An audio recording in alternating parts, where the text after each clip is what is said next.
Hello and welcome. I'm Kriti Mehta and you're watching the World Report on NewsX World. We'll start with a check of the top headlines this hour. US President Donald Trump says he cancelled the previously expected second wave of attacks on Venezuela. Yemen separatist Southern Transitional Council decides to dissolve following talks in Riyadh. Iran's supreme leader lashes out at anti-government protesters as he says Donald Trump should focus on his own country. Meanwhile, Tehran bazaar shutdown, internet blackouts spark nationwide protests. Russia strikes Ukraine with Oreshnik ballistic missile, one of its most advanced weapons. US officials discuss sending payments to Greenlanders as part of its bid to convince them to secede. Greenland, Denmark say they're not for sale. European leaders stand behind Copenhagen nuke. Ceasefire in Aleppo announced by Syria's defense ministry ends with army moving into key neighborhoods. US Vice President J.D. Vance accuses media of mishandling the ICE shooting of 37-year-old Rennie Nicole Good as Minneapolis protests follow controversial shooting. Elon Musk's X puts limits on use of AI tool Grok after outcry over sexualized deepfakes. All right, viewers, let's start with the top story. Now, Ukraine is accusing Russia of a sharp escalation after what Kyiv says was the use of a rare Oreshnik ballistic missile. Ukraine's SBU security service has released pictures of missile fragments it claims were recovered after an overnight strike in the western Lviv region, close to the European Union border. Officials say the missile hit civilian infrastructure during severe winter weather in what they describe as an attempt to disrupt life support systems. The SBU says recovered parts include the missile's guidance unit, engine components, and nozzles. This marks only the second known use of the Oreshnik missile since the war began. Germany has strongly condemned the strike, calling it a deliberate act of intimidation. Berlin says Russia is escalating tensions by sending symbolic messages of fear rather than seeking peace. The European Union Foreign Policy Chief Kaja Kallas also called the strike a clear escalation, warning that Moscow is responding to diplomacy with more missiles and destruction. I request Andrew K.P. Leong, a China strategist from Hong Kong, to join me in the discussion here. Thanks, Andrew, for joining me in this discussion. First of all, do take our viewers through what this missile really is capable of doing. Well, because President Putin is not accepting the current terms offered by President Trump and European leaders, in the sense that of deploying EU soldiers on the ground in Ukraine, and various other terms, including, of course, the control over territories now occupied by Russia.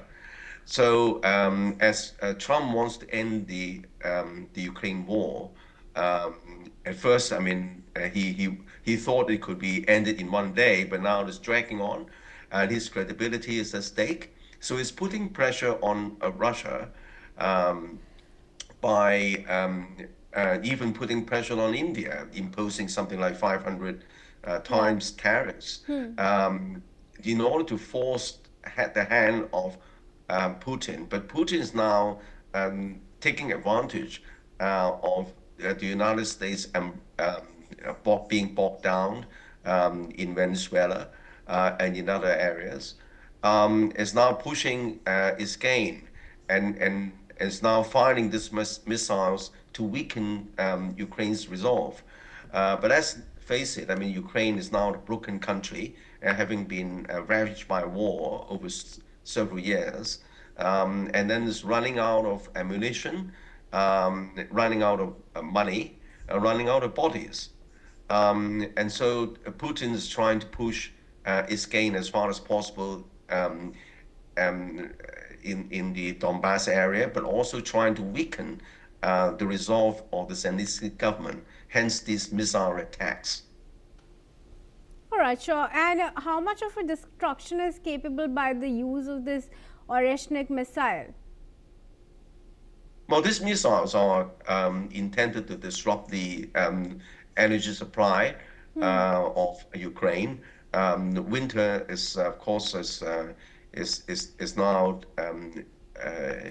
the conditions are increasingly intolerable for the Ukrainian citizens, and this would weaken the resolve of the Ukrainians to defend itself. Apart from, of course, the problems which I mentioned, the increasing lack of ammunition, the lack of money, and indeed the lack of um,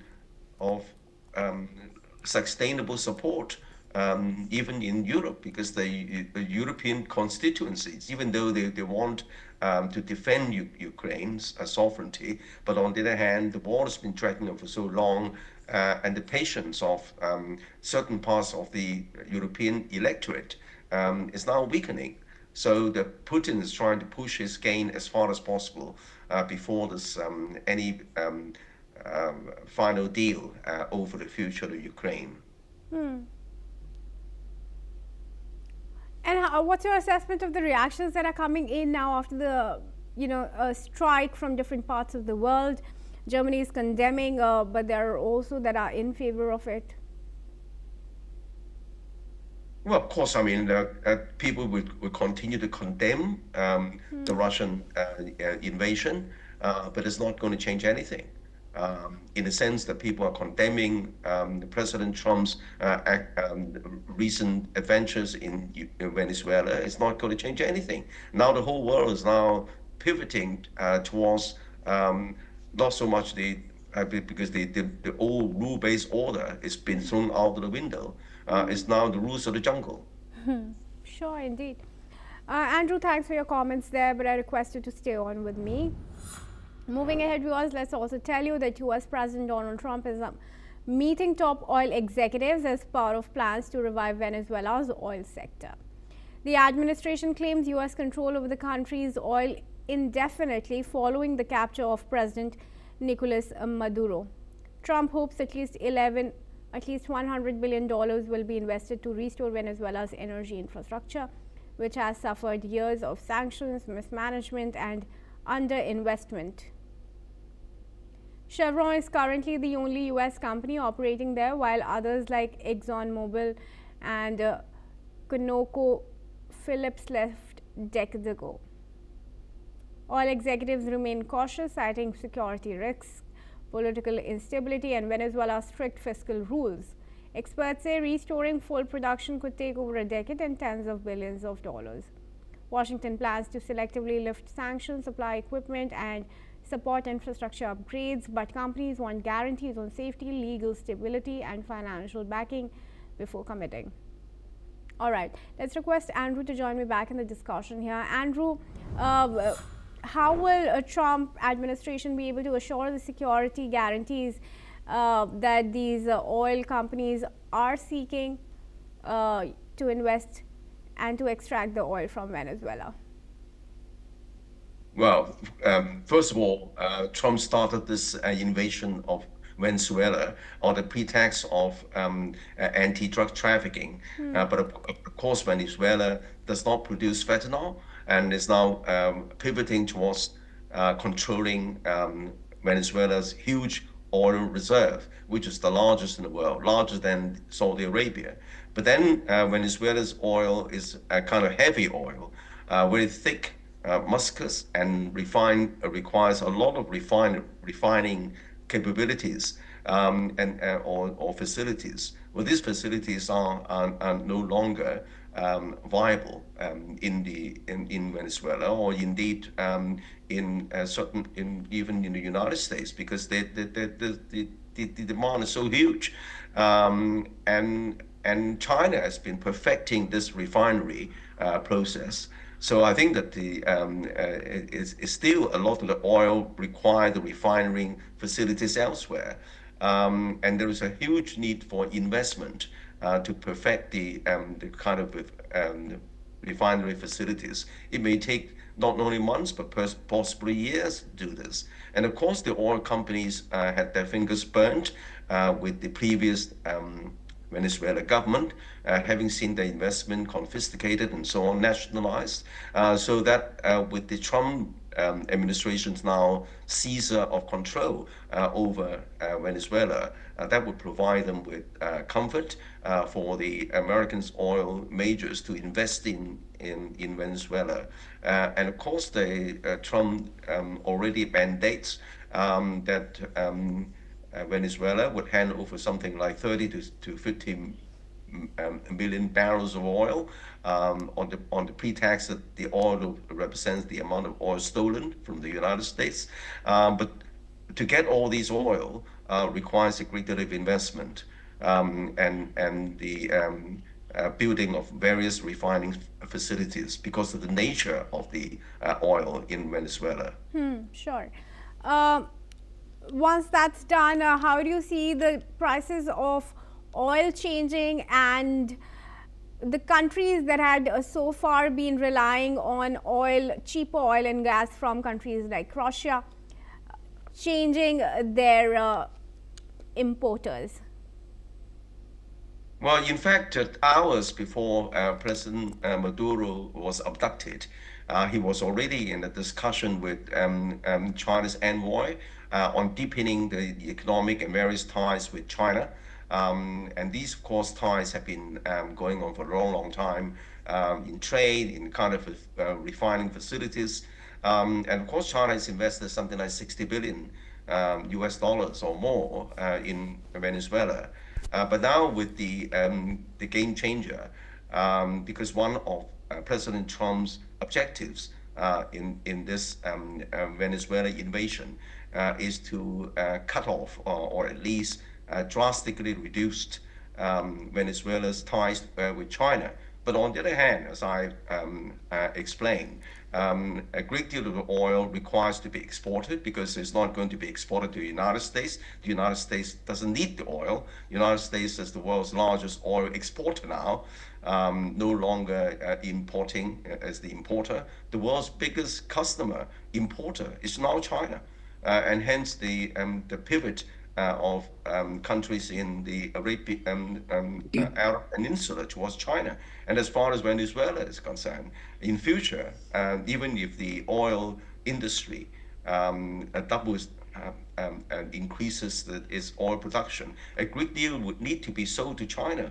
As President Trump already dropped a hint that even with the change of control of the Venezuelan government, in future the oil will continue to be exported to China.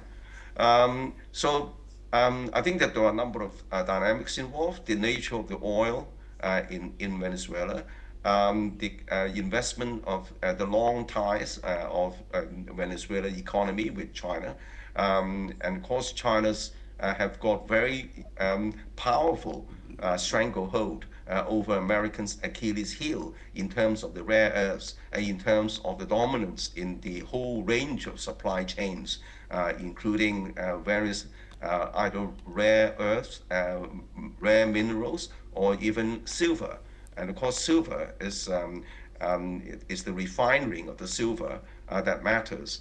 Because pure silver in its purest form is used in a great deal of military assets. And there's a great deal of dependence on China's refinery capabilities, which has been perfected over decades. And of course, China's still relies on its dominance in the global supply and value chain, including key products like pharmaceuticals.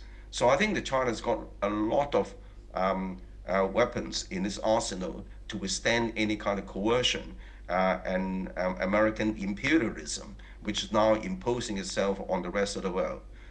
So I think that we are still at the early stage of this dramatic change in the world order, and it's now the Venezuela is only the first chapter. Sure, Andrew, thanks very much for your assessment and for joining us here at NewsX World. With that, viewers, we're now going to proceed to cover some news on the Mercosur trade deal. European Union countries have approved a major trade deal with the South American Mercosur broke on Friday despite strong opposition from several member states worried about its effect on farmers. A majority of the 27 European Union nations supported the pact at a Brussels ambassadors meeting, allowing the European Commission to move forward with signing. France, Ireland, and other countries voiced concerns that cheaper imports could hurt local agriculture. Supporters argue the deal will strengthen trade, create new business opportunities, and position them and the European Union as a global trading partner amid rising protectionism. Germany welcomed the decision, highlighting the importance of expanding international partnerships. And I welcome Erik Solheim, who's an international affairs expert from Norway, to join me in this discussion. Thank you very much, Erik, for joining me. How do you think the trade is going to be, and the deal, if signed, is going to be met by the farmers in these countries? We're already seeing protests that have erupted up and until now. Is there a way that the governments in these countries, especially in the European Union, could assuage the concerns of the protesting farmers? I think this is basically a done deal now. It seems France and Ireland, maybe some others will vote against it, but overall it's welcome. I tend to believe this is good news. It comes as a very fragile point because of the Trump attacks on Venezuela and the uncertainty in Latin America coming from that. But so Latin American nations need more trade partners. They don't want to be dependent on the US or China for that matter. So they get more agency from this deal. And Europe also need more trade. And of course, maybe in the beginning it will mainly be Latin American agriculture products and mainly be European technological products crossing the Atlantic. But overall, this can make trade in every sector happening. And yes, there are some farmers protesting, but they're highly unlikely to be able to stop it. All right. And how do you expect the UN to react to this deal? I guess you mean the US. UN will not react to this, but the US. Yes. I don't think they can have any comment to this. But this deal has been in the making for very long. I guess for far too long. The negotiations accordingly have gone over for 25 years. But it's somewhat symbolic that it happens now. Because look, the US attack on Venezuela has one main component, and that is the idea that the United States should dominate the Americas. The US should be the policeman and the judge for all of America. And of course, basically no Latin American government, even the right wing, wants that. They want agency. At the moment, China is mainly giving that agency because China is now the largest trade partner with all the big nations in Latin America, like Brazil or Mexico. But more trade with Europe will also give the governments of Latin America more agency. They will not be less dependent on the US, and the US may threaten and try to coerce them, but if they have many more partners, they're much stronger. Erik, there are concerns on several fronts as far as the deal is concerned, whether it's environmental concerns, the pesticides concerns, economic concerns of unfair competition. How do you think those can be addressed, or do you think these are a work in progress, or do you think that they will continue to be how they are as of now? These are important issues and concerns which should be addressed one by one, but the old idea which tended to be that, look, we in Europe have very high standards, and everyone else, first the Chinese, then the Indians, then the Latin Americans, have very low standards. That's, if it was the case in the past, it's a thing of the past.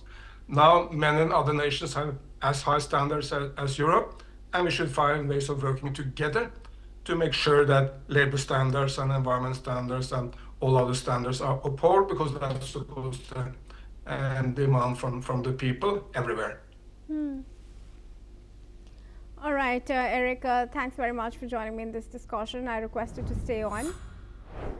Viewers, moving ahead, let's tell you that in Europe, a storm Goretti has battered in northern Europe, leaving tens of thousands without power and causing major travel disruptions. In France, around 380,000 households lost electricity, mostly in Normandy and Brittany, as winds reached a record 213 kilometers per hour in Barfleur. The storm forced French authorities to take 2 nuclear reactors offline after a high voltage line was damaged. Let's listen in. Alors nous avons effectivement des coupures importantes d'électricité. Alors où je vous parle, nous avons 82 200 foyers qui sont privés d'électricité.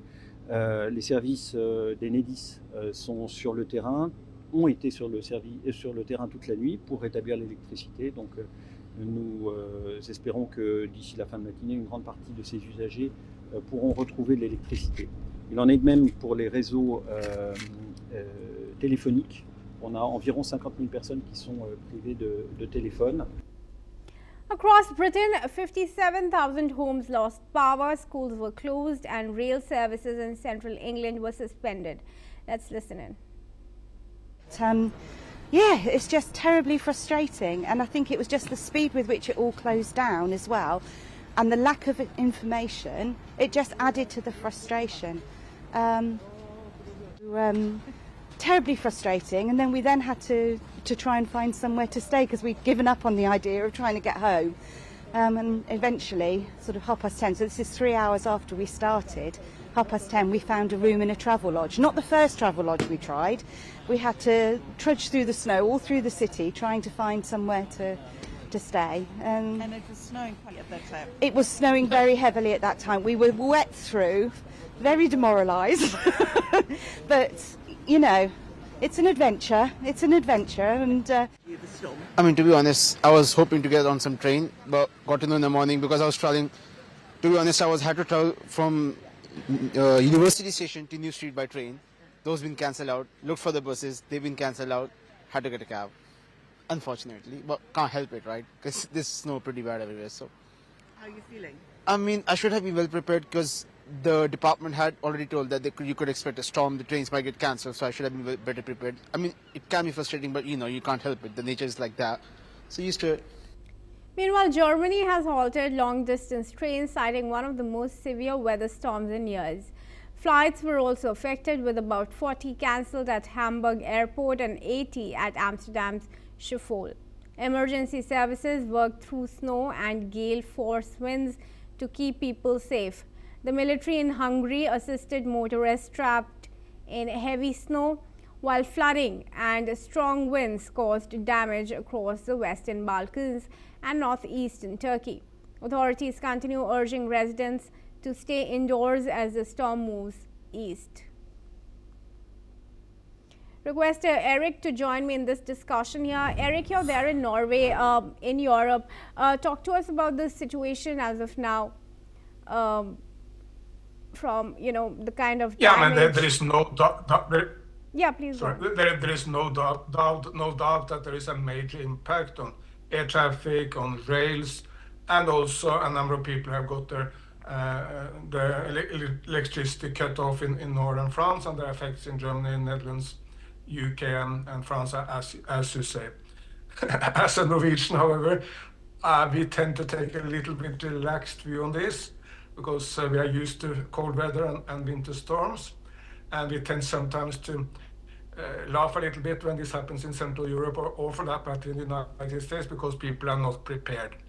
But of course, you cannot prepare in the same way for a winter storm, which happens maybe every 3 or 4 years, and then you do prepare it and happen a number of times every year. So yes, Scandinavia is much better prepared. It normally doesn't have the same impact, and we should understand that impact is severe, but of course very few, if any, has been killed, and the winter storm will pass. All right, sure. Thanks very much, Eric, for joining us and giving those updates to us. With that, viewers, let's now move to some more news. Now, Pope Leo the 14th has raised concerns over the rising tensions in the Caribbean, particularly in Venezuela, urging nations to respect the will of the Venezuelan people and to safeguard the human civil rights of all. Pope Leo also highlighted that the weakness of international organizations in the face of global conflicts was a particular cause for concern. Let's listen in to his statement. This pertains in particular to Venezuela in light of recent developments. In this regard, I renew my appeal to respect the will of the Venezuelan people and to safeguard the human and civil rights of all, ensuring a future of stability and concord. Adding on to it, the Pope has also raised concerns over the rising violence in the occupied West Bank and the humanitarian crisis in Gaza. He added that Palestinians have the right to live peacefully in their own land. Let's hear it. Especially attentive to any diplomatic initiative that seeks to guarantee to the Palestinians in the Gaza Strip a future of lasting peace and justice in their own land, as well as to the entire Palestinian people and the entire Israeli people. And that's all we have time for. Keep watching NewsX World for more news updates from around the world.